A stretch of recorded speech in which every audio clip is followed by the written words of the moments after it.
La próxima presentación viene a cargo de Antonio López Beltrán.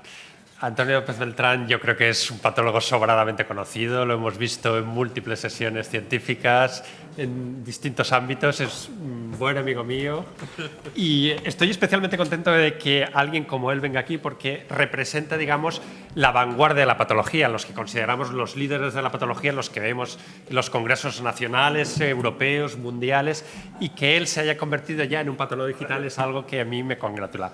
Por otro lado, también es importante un poco recordar que él realiza su actividad docente en Córdoba, su actividad asistencial en este momento en Lisboa, y yo diría que su actividad investigadora es extraordinaria en todo el mundo. En la nube. Por lo tanto, yo creo que se ha incorporado con éxito a la patología digital. Como no podía ser de otra manera, nos va a hablar de Gleason Digital. Buenas tardes. Gracias por la oportunidad de estar aquí. Luis, hemos hablado durante mucho tiempo, muchas veces, muchos paseos de esta actividad precisamente y hoy la vemos realizarse. Gracias, Marcial. Gracias a todos por vuestra paciencia a esta hora en la que a mí ya se me van acabando las pilas. O sea que, en fin. Y entonces, bueno, ¿cómo llegué yo a la patología digital? Pues como patólogo asistencial, como todos, llegan a las cosas, es decir, te ponen un microscopio y miras, te dan un microscopio mejor y ves mejor. Y al final dices, bueno, pues parece que estamos llegando a una época diferente. Normalmente, cuando íbamos a los congresos internacionales, llevábamos algunas preparaciones y tal, a veces para discutir entre los colegas, y las poníamos. Primero, en los congresos había microscopios, y entonces mirábamos allí los stands donde había cosas digitales y pasábamos por allí y veías ahí unas imágenes que no tenían la calidad y decías, eso no sirve para nada. Pero las cosas evolucionan, las cosas cambian, las cosas mejoran. Y la realidad es que hace unos años, pues, empieza a ocurrir lo contrario. Desaparecen o comienza a haber menos microscopios y cuando pasas por los stands te das cuenta y dices, bueno, pero si esas imágenes son magníficas y coges las preparaciones que otros colegas o que tú mismo has llegado para discutir y las pones allí, aquí ha cambiado. Entonces, se está produciendo un cambio de paradigma, o se ha producido ya, básicamente, en la anatomía patológica a nivel mundial. Paradigma molecular, paradigma de integración con los clínicos, una realidad, y, por supuesto, el gran paradigma de patología digital. Y eso no hay quien lo pare. Es decir, dentro de 5 años o de 8 años, simplemente no sabemos dónde vamos a estar, pero estaremos muy adelante. Bien. Entonces, durante los últimos años, bueno, pues lo mismo. Me llegaban muchos casos consulta de casos de uropatología, que es lo que yo hago fundamentalmente, y me llegaban las láminas, los bloques, las cosas y tal, ¿no? Y también es verdad que comienza un día a desaparecerlo, pero siguen llegando vía informática. Y llegan primero como imágenes digitales de fotos. Y ya empiezan a llegar en los últimos años, ya mucha gente llega a tener equipos y empiezan a llegar también. Por tanto, uno va llegando a la patología digital de una manera racional y lógica. La verdad, si quisiéramos acabar ya, podría deciros mi conclusión. Mi conclusión es que, efectivamente, la patología digital es una herramienta magnífica para la patología prostática. O sea, que ya sabéis la conclusión. Y ahora vamos a enredar un poco, porque si no nos aburriremos. Bueno, también he tomado una nota aquí para contar luego. Entonces, vamos a ver, cosillas. Bueno, dentro de este contexto de la patología digital en la próstata, en la patología prostática, pues nosotros tenemos una red europea de uropatología y hemos hecho algunos estudios sobre Gleason precisamente de estudios de diagnóstico y de variabilidad interobservador y ese tipo de cosas, ¿no? Entonces, nos ha dado también tener así un poco de una perspectiva. Básicamente, la impresión que tenemos es que este tipo de tecnología está en la fase de utilización educacional, como hablaba el doctor Corominas, de utilidad para estudios de proficiencia, sobre todo la estamos utilizando ya, de hecho, y está claramente establecida dentro del contexto de la segunda opinión del estudio por patólogos muy especializados, se está utilizando en algunos centros para estudios de intraoperatorias de centros remotos. Por ejemplo, yo os puedo decir que asistí de facto en el Hospital Oncológico Princess Margaret de Toronto a la realización de una intraoperatoria de un pequeño hospital de lo que ellos llaman el norte, donde no hay ni personas, bueno, no hay ni cabras, ¿no? Entonces, allí no había patólogo y uno de los niños tenía un pequeño tumor testicular que fue extirpado por el cirujano que debían tener. Tenían un técnico magnífico y nosotros, a miles de kilómetros, hicimos el diagnóstico correcto de la lesión, pero os digo una cosa, la calidad era básicamente como la parafina. Por tanto, creo que tenemos un terreno muy interesante por delante, sin lugar a dudas, ¿no? Tenemos una limitación, lógicamente, o una serie de limitaciones para la utilización en la rutina, ¿no? Ya se han discutido algunas de ellas. Y la verdad es que en el contexto preciso de la patología prostática, pues nos permite sobre todo estudios científicos, estudios de comparación, estudios de consulta y todo esto, ¿no? Vamos a ir un poco más rápido. La experiencia que yo puedo comentaros, yo básicamente he trabajado con Aperio, y es lo que he trabajado y es lo que os puedo contar. Entonces, lo que sí os digo es que, bueno, la calidad de este material con respecto, pues, brillo, aumentos, todo este tipo y tal, es muy buena, ha sido muy útil. Incluso podríamos sugerir en algunos casos que la calidad es superior a lo que hacemos con el microscopio, porque nos permite jugar con, por ejemplo, bajos aumentos, muy bajos aumentos para la patología prostática, que se basa principalmente en la arquitectura. Pues claro, es de gran relevancia, ¿no? Luego vemos toda la preparación en la pantalla, no se nos pierde ni un pequeño fragmento, y eso es de gran interés. Luego, lógicamente, pues no necesitamos estar llevando y trayendo bloques, o, bueno, sobre todo preparaciones histológicas, que resuelven la mayor parte de los casos, y el tema de educación de posgraduado pues es una herramienta utilísima en la formación de fellows y de residentes en algunos hospitales ya americanos, ¿no? Luego puede facilitar el tema de cuantificación y, bueno, pues el poder ver en una pantalla varias preparaciones a la vez, por ejemplo, hematoxilina con inmunistoquímica y tal, en biopsias de próstata, pues tiene una gran utilidad. Problemática que vemos nosotros, pues la que yo creo que todos tenemos en mente, ¿no? Que vamos a necesitar escáneres de gran calidad. Lo que tenemos, creo que ya es, lo que estamos viendo, tiene la calidad de utilización práctica, creo que eso es así. Sin embargo, pues como decía el doctor Corominas, vamos a necesitar mejores monitores. El tema de los aumentos, pues claro, ese tema es de gran importancia. Por ejemplo, yo he anotado aquí las distintas muestras de patología prostática y os puedo contar mi experiencia. Por ejemplo, para resecciones transuretrales, yo las que he visto con 20 por van de sobra. Incluso aquellas que lo que tienen es un cáncer y todo eso, porque como es el elemento arquitectural, con 20 por ya tienes suficiente. Las prostatectomías radicales normalmente con 20 por también te dan calidad suficiente para márgenes, Gleason, todo eso. Gleason se hace perfectamente, se debe hacer además con bajos aumentos, por tanto, miel sobre hojuelas, ¿no? Luego, por ejemplo, la inmunistoquímica también, en general, para la próstata con 20 por, también funciona muy bien.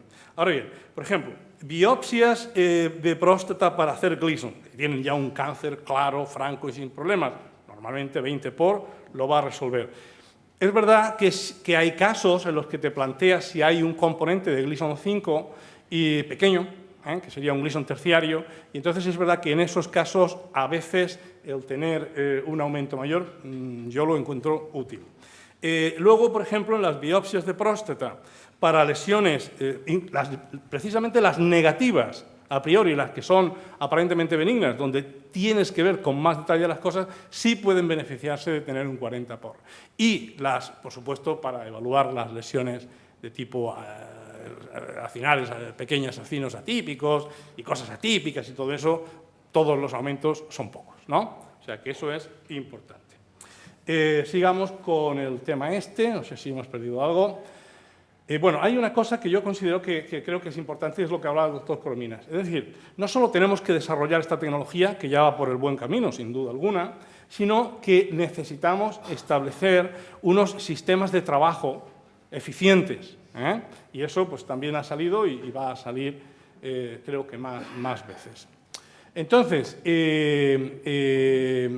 una de las ventajas, por ejemplo, que pensamos y que hemos visto en algunos de los estudios estos de la red europea que hemos hecho con la próstata y para el Gleason y todo esto, es que, bueno, que al tratarse a veces de biopsias pequeñas, claro, sobre todo el caso consulta es una sola lámina con poquito tejido, pues son archivos más pequeños y eso está bien.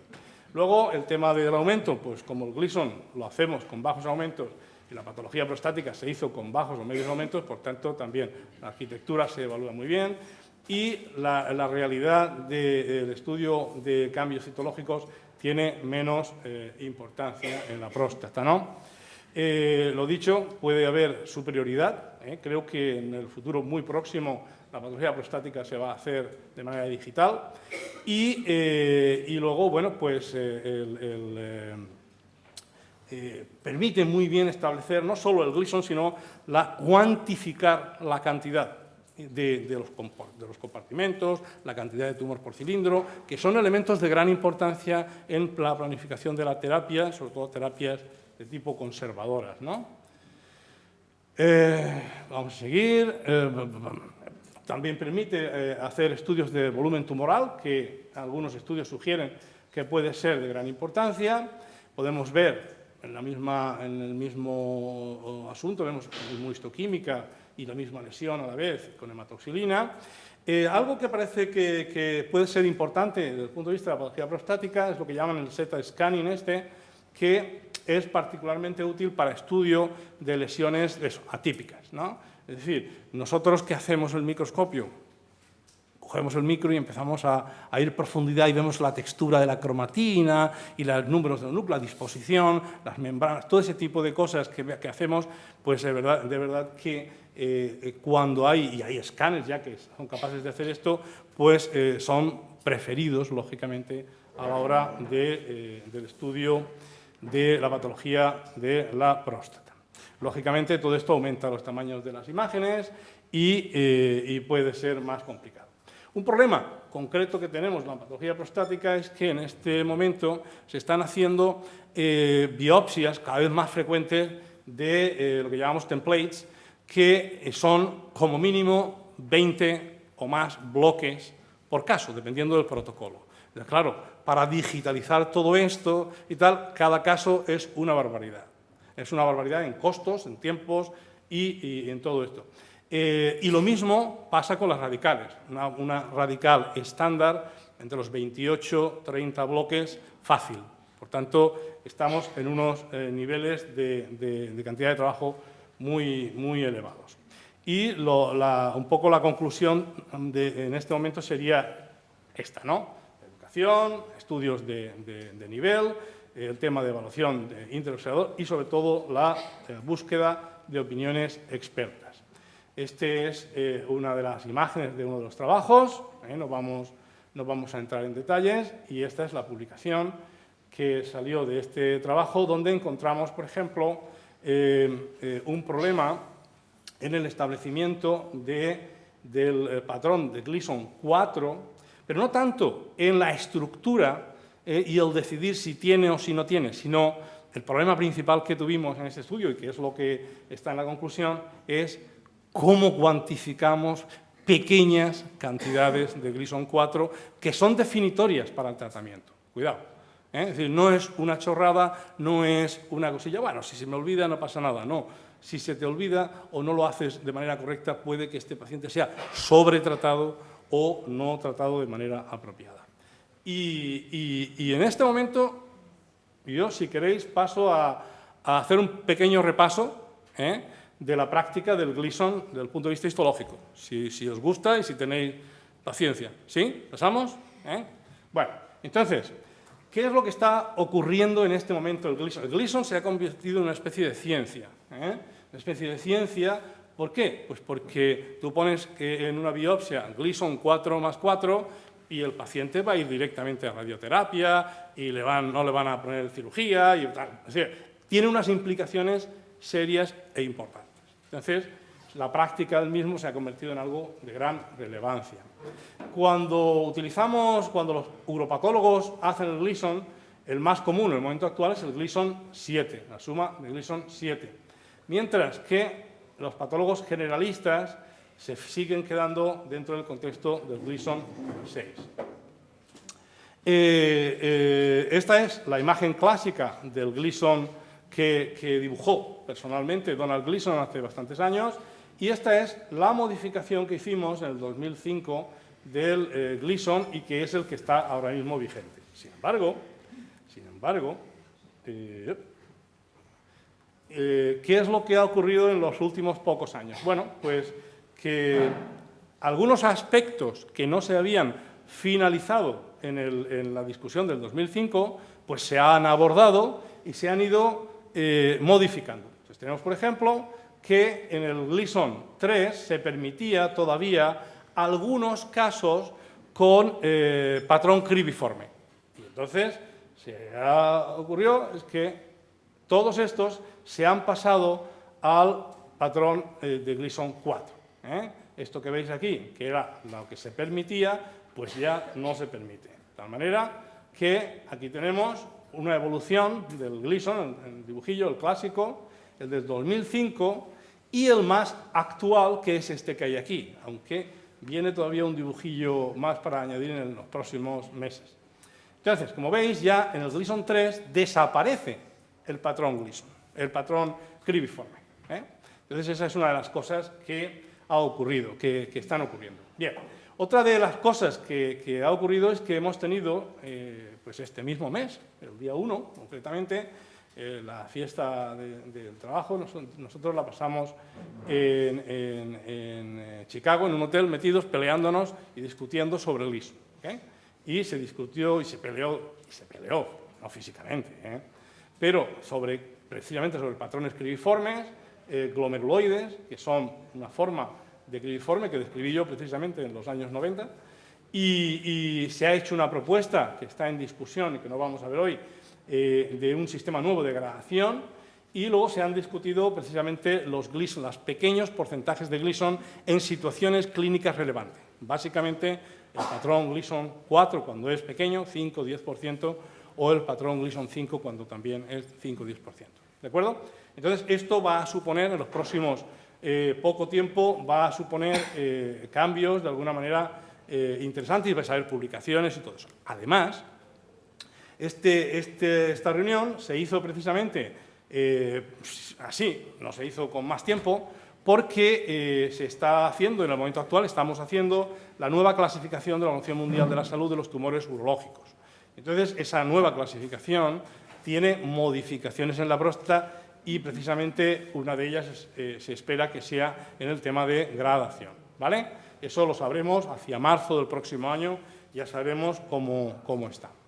Bien, por ejemplo, utilizando esta red europea de patólogos urológicos y generalistas, hemos podido comparar, veis aquí, por ejemplo, áreas problemáticas todavía. Como veis, el Gleason, las áreas de Gleason cribiforme, todavía, esto se publicó en el 2014, este mismo año, veis que todavía muchos patólogos todavía las incluyen en el Gleason 3. Luego, por ejemplo, fue una sorpresa ver que un porcentaje alto de patólogos no incluyen la necrosis en el Gleason 5, lo cual es un error, sin duda. Y el tema del patrón terciario, bueno, pues yo soy uno de los que no lo incluye porque tengo una manera de expresarlo diferente. Entonces, es así. Y aquí tenéis unos esquemas básicos, no es para que los veamos en detalle, solo para deciros que esta es la publicación de un artículo de Gleason que hice hace unos años y que incluía el cribiforme aquí, que ya está tapado y tachado. ¿De acuerdo? Y este es el esquema básico que hizo Gleason. Este es un dibujo original de él, en diapositiva, y es muy bonito. Y como veis, en sus estudios, que fueron con miles de casos, pues demostró claramente que los patrones tenían un comportamiento de agresividad diferente, ¿verdad? Y eso pues, es lo que tenemos entre manos. Entre las reglas que hay para el tema del Gleason, pues tenemos que se tiene que hacer a bajos aumentos y que siempre sumamos un Gleason, que es el patrón más frecuente, y a este le sumamos el que es el patrón, el segundo patrón más frecuente. Por tanto, tanto más tanto igual a tanto, ¿vale? Si hay casos, porque son biopsias pequeñas y tienen un solo patrón, duplicamos. Tenemos un patrón 3, pues el paciente tiene un Gleason 6. Y eso funciona, eso funciona, ¿vale? Entonces, ese son un criterio básico. Fijaros, aquí tenéis un patrón 1 de Gleason, redondo, en una pieza de prostatectomía simple, el esquemita y todo eso, ¿veis? Muy bien organizado, bastante bien diferenciado, todo eso. Aquí tenéis un patrón 2, ¿veis? Que ya es un poco diferente, sobre todo el margen, es como ya más rasgado, ¿verdad? Y hay como más estroma entre las glándulas, fijaros. Y si eso lo trasladamos a una biopsia, y lo que tenemos es solo esto. ¿Y ahora qué? ¿Es un Gleason 1? ¿Es un Gleason 2? Con ese, ¿verdad? O sea, hay un problema inherente a la técnica de muestreo. Entonces, ¿cómo hemos resuelto eso? Primero, pues que consideramos que los Gleason 1 y 2 pues son algo que mejor lo tenemos que olvidar. Y las biopsias, estas, se incluyen directamente en Gleason 3. Aquí lo tenéis. Gleason 1 más 1, algo que no debemos hacer nunca. El del 2 al 4, extraordinariamente raro en biopsias, extraordinariamente raro. Es decir, tenéis que tener en cuenta que si vosotros ponéis en un informe de anatomía patológica que el paciente tiene un Gleason 5, tenéis una gran probabilidad de que el urólogo que lo lee sepa de eso y diga, este no me está haciendo las cosas bien. Y os pida una reevaluación experta de eso, porque esto es algo que no se considera. ¿Que puede ocurrir? Todas las excepciones pueden ocurrir, ¿correcto? Pero es algo que no sucede habitualmente. Luego, además, hay una muy poca probabilidad en biopsias, volvemos a lo mismo, en biopsias de este tipo de Gleason. El más común, el patrón más común es el Gleason 3. Sobre todo, como vemos así, son glandulitas que están separadas y que tienen estroma. Cuando las glándulas empiezan a estar juntas, malo, ya estamos evolucionando hacia un Gleason diferente. Entonces tienen que estar separadas. Y básicamente, antes estaba aquí puesto el cribiforme y lo mismo, aquí está la imagen de cribiforme que tenía, que ha sido censurada. Y aquí la censura en el dibujito, ¿vale? Entonces, algo que se modificó también, en el Gleason clásico se permitían células individuales, pequeñas cadenitas, en el patrón 3, y eso se ha eliminado porque evidentemente no corresponde con la realidad. Y por supuesto, lo de los cribiformes, ¿no? El Gleason 4, básicamente lo que lo define son estas áreas sólidas, sólidas derivadas de fusión de glándulas. No solo ya se tocan, sino que se funden unas con otras, que es lo que estáis viendo aquí. Y este es el Gleason más común que vamos a ver. Entonces, además de este patrón, tenemos este otro, que es un patrón cribiforme, en este caso de tipo ductal. Y luego hay patrones cribiformes sólidos. Y luego tenemos glándulas que son malformadas, que yo llamo. Son raras, están con picos, con epitelios aplanados aquí y aquí ensanchados, etcétera, etcétera. Una serie de criterios que están. Luego tenemos también lo que llaman el patrón hipernefroide, que se lo quieren cargar, pero de momento sigue ahí. Y este es del trabajo de Epstein, en el que redefine, en base a la modificación cribiforme, pues los patrones del 3 y del 4. Algo importante con respecto al patrón 4 es la situación que se da cuando tenemos una situación frecuente, que es el Gleason 3 más 4, pero claro, hay casos en el que tenemos un 4 más 3, es decir, hay mayor cantidad de Gleason 4 que de 3. Y eso es algo que los patólogos a veces no tienen el concepto claro, y que tiene que estar perfectamente reflejado en el informe. Y yo personalmente lo que incluyo es, además del Gleason, incluyo un porcentaje de Gleason agresivos, de Gleason 4 o de Gleason 5, si los hay. Entonces, eso es una de las cosas que no es obligatorio, pero que puede ser interesante hacerlo porque los urólogos enseguida aprenden. Ellos saben que el 4 es peor que el 3 y además lo saben. Entonces, ven mucho 4 y dicen, este tiene mucho 4. Y entonces ya se ponen a plantearse la terapia de una manera diferente. ¿Entendéis? Y eso es importante. El patólogo es una herramienta clave en eso. No olvidarlo. Además, cuando hay ya varios estudios que claramente demuestran que el 3+4 es menos agresivo que el 4+3. Por tanto, estamos en eso. Y el Gleason 5, pues es la bestia negra. O sea, cualquier componente de Gleason 5 que veamos en una muestra histológica tiene que ir al informe. Tiene que ir al informe porque ese sí es malo. Lo que llamamos malo malísimo, ¿vale? Entonces, por ejemplo, la necrosis es Gleason 5, punto. Pero lo dijo ya el Donald Gleason hace muchos años, lo sabemos. Y por tanto, eso es Gleason 5. No hay que olvidarlo, como vimos en el estudio europeo. Las células aisladas, en cadenas, malo, Gleason 5. Las zonas sólidas, sin glándulas, sin patrón cuneiforme, Gleason 5. ¿Entendéis? Eso es muy importante que no lo olvidemos.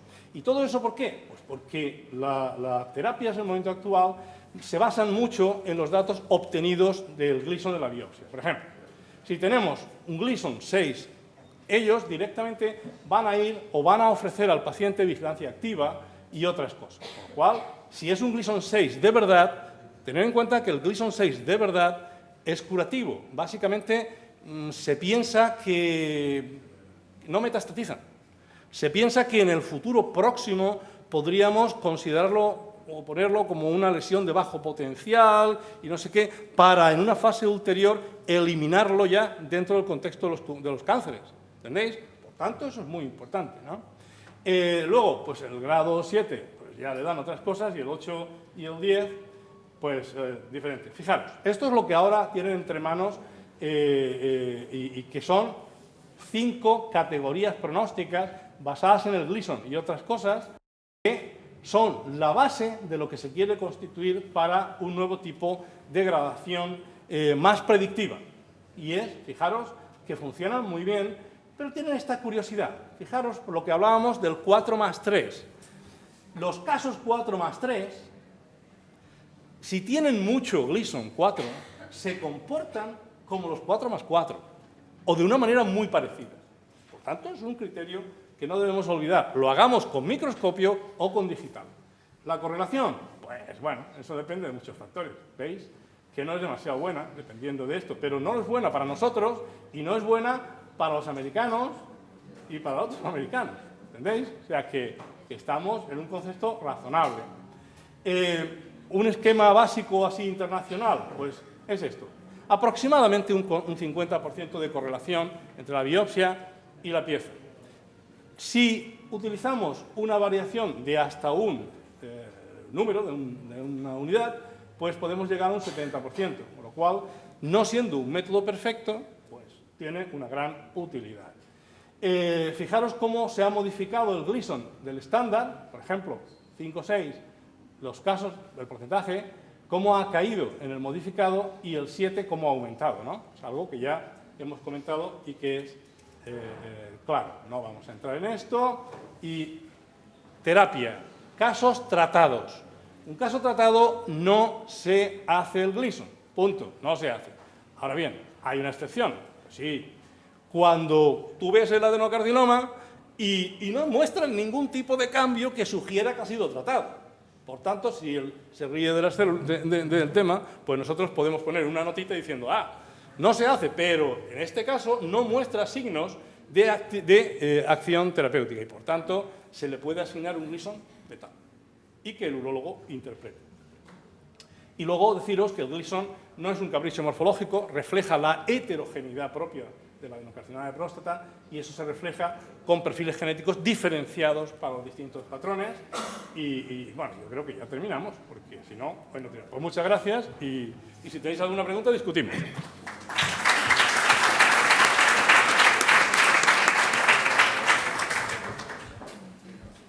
¿Alguna pregunta? He ido un poquito rápido, pero es que si no, no he llegado. No me digáis que sabéis todo el Gleason. O ya me lo podéis contar a mí. Vale, muy bien. Casi me quedo con las pilas. Nos has contado un ejemplo en el cual el uso de la patología digital podía ayudar a la correlación, ¿no? Sí. Entre... Sí. Pero, ¿tú crees que también podría ayudar a mejorar esos porcentajes entre la biopsia y la pieza? Correcto. Vamos a ver, cuando iniciamos este grupo, inicialmente se hizo precisamente para utilizar los recursos de la patología digital para mejorar la práctica de la patología prostática a nivel europeo. Entonces se hizo el network, el INAP y esa fue la idea y sigue siendo. Entonces, lo que con generalistas. Pero de todo esto han salido una serie de casos que los expertos son capaces, y como todos están digitalizados, todos esos casos son capaces de cumplir los criterios estándar para diagnóstico. Y esos casos se están empezando a poner en la web que tiene la INAP precisamente, y van a haber más y más casos de este tipo, porque ese es el gran objetivo, es el apoyo educacional en patología prostática. ¿Es público ese acceso? Es público. Y lo que pasa es que, bueno, todos los procesos pues, van lentos, pero ya tenemos casos puestos y así es como estamos. A mí me has convencido, pero yo quiero saber una cosa. En tu práctica diaria, ¿tú has dejado el microscopio y estás diagnosticando a través de patología digital? Yo utilizo el microscopio digital cuando estoy fuera. Y hay algún caso, entonces lo envían y yo accedo. Hoy la idea era acceder al servidor desde aquí, pero el poder del Internet que tenemos es flojo, y entonces no podemos. Pero normalmente para eso es para lo que yo lo utilizo. Para consultas. Para consultas. Y cuando no estoy en el centro, sí. Yo, lo siento, si tengo microscopio, pongo el microscopio. Por ejemplo, estás fuera del centro, Claro. y recibes casos de tu hospital y los miras... No, de mi hospital no, de una cosa de consulta privada. Vale. Segunda opinión. De mi hospital todavía están en la fase de decidir qué equipo digital compran, y estamos en eso. Adelante.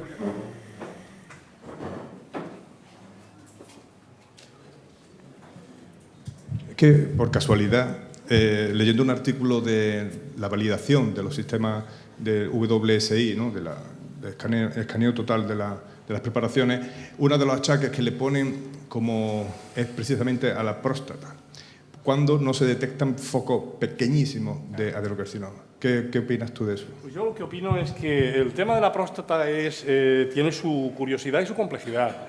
Y es lo que he intentado un poco definir con el tema de los aumentos, ¿no?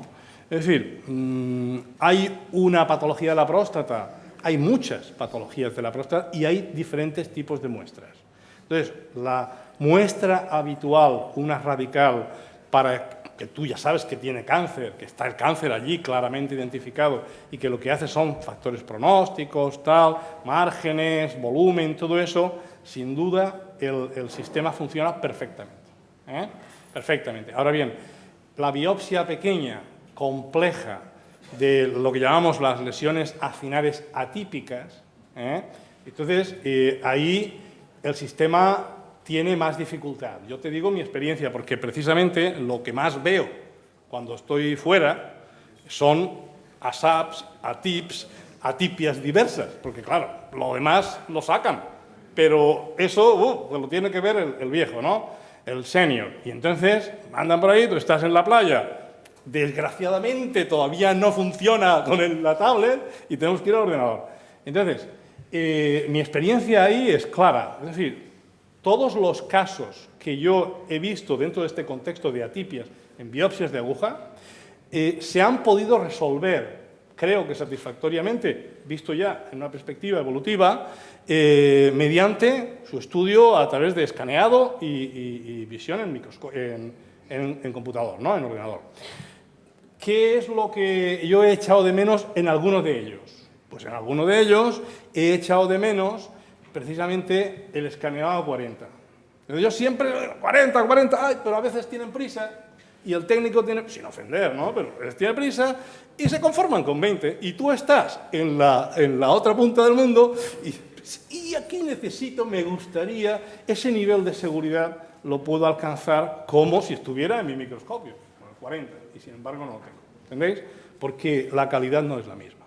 Entonces, ese es uno de los puntos claros en los que el 40 es fundamental. Y luego hay otro aspecto importante que también hay que resolver. Y de gran importancia en este área, precisamente, que es la calidad, la dependencia de la calidad de la muestra, de la preparación histológica. Pues claro, estas segundas opiniones no son de mi centro, donde es una tinción estándar, todo regulado, todo laica, y todo queda como muy bonito. Claro, te llegan una hecha aquí, otra allá, y otras en algunos países diferentes. Y entonces, las calidades de la hematoxilina no son buenas, a veces los cortes son gordos, a veces son muy finitos, a veces tienen esa problemática que todos conocemos y que en ocasiones limita la capacidad. ¿Vale? Has comentado brevemente el tema del escaneo en varios planos. Sí. He oído a algún otro patólogo prostático hablar de que la valoración de los nucleolos y tal con varios planos es diferente. Sí. Esto, evidentemente, dispara el volumen de información. Un escaneo a 40 en varios planos es un volumen... Pero, ¿tú crees que realmente vale la pena escanear en varios planos para estos casos difíciles? Y yo creo que sí. Es decir, mira, yo tardé 10 años en dejar de leer papel impreso para pasar a leer los artículos, las cosas en la pantalla del ordenador. Pues a lo mejor en unos años ya no lo necesito. Pero hoy por hoy, en patología prostática compleja, que es este área de las atipias de diverso tipo, ahí el tener la posibilidad de ir más profundo, de repetir lo que hacemos sistemáticamente en el microscopio, creo que tiene gran valor. Bueno, pues si no hay más cuestiones, yo creo que podemos dar por terminada la sesión. Yo creo que es una...